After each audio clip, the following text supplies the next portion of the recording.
Stillwater is a new thriller brought to us by Tom McCarthy, director of the excellent Spotlight. It stars Matt Damon and Abigail Breslin, and this follows the story of an American man played by Damon who is visiting his daughter, who is currently incarcerated in a French prison for a murder she's adamant she did not commit. It is up to Damon to prove his daughter's innocence. As I mentioned, I was a huge fan of Tom McCarthy's Spotlight. I thought that is one of the most harrowing films I've ever seen, so when I saw that he was directing a thriller, I was all on board.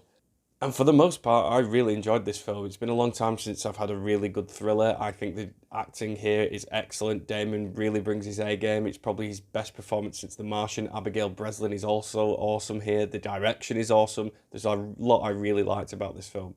Damon's performance here is excellent. You know, this is a very desperate man. You know, he's fucked up a lot in his life and he's trying ever so hard to prove a point to his daughter and also kind of the world that he's not a shitbag and that he will walk through hell for his daughter to prove that she's innocent in this alleged murder that she committed. And the film does an excellent job of capturing that sort of horrible underbelly of the French underworld in Marseille. The film feels sort of grimy at times. Matt Damon really feels like a fish out of water. He's walking through territories where he's certainly not welcome. And the film really had me hooked in its first hour or so. The film is tense, it's well acted, well directed. And it's just a shame that the film's pacing just slams on the brake and takes a staggering halt. There's a sort of small time jump in the film, and this whole aspect of Damon trying to prove his daughter's innocence really takes a back seat. And for around 50 minutes, the film focuses on Damon building his relationship with this French woman and her daughter.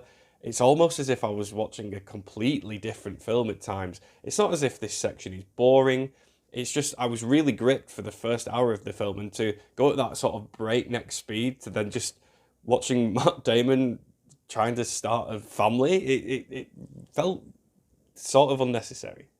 I was at times just thinking, can we please just go back to him hunting down these people that you think might be involved in his daughter's murder case? Also, there are little inconsistencies. It's made clear that Abigail Breslin's character has been in prison for 5 years of a 9-year sentence. So she's done more than half of the sentence. So why is Matt Damon only now deciding to take things into his own hands? You know, it just feels like a very small plot hole. Also, there's a moment with Breslin's character that feels really out of left field. It's a very important moment for her character and her character's arc. Something very disturbing in a way, and of course no spoilers, but this is never really brought up again. It just sort of happens and it just is never brought up again. However, after that 50-minute lull, the film really picks back up again. This all starts at a scene which is set in the Stade Velodrome, Marseille's football stadium, a scene that is set during a football game. It's very tense, very anxiety-inducing. There's also a apartment searching scene involving the police that really had me on the edge of the seat. I would say that the film's ending didn't really hit me as much as I wanted it to. I did feel a little bit unfulfilled. There was certain aspects of it where I feel like certain characters' motivations could have maybe have been fleshed out a little bit more.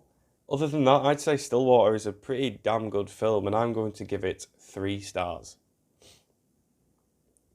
If it didn't have that drop of pacing in the middle, this could have been one of the better films of the year. And it's not a short film, it's 2 hours and 20 minutes, and I think you maybe could have shaved 20, 25, maybe even half an hour of this. We could have been talking about one of the top films of the year, but I do highly recommend you check it out.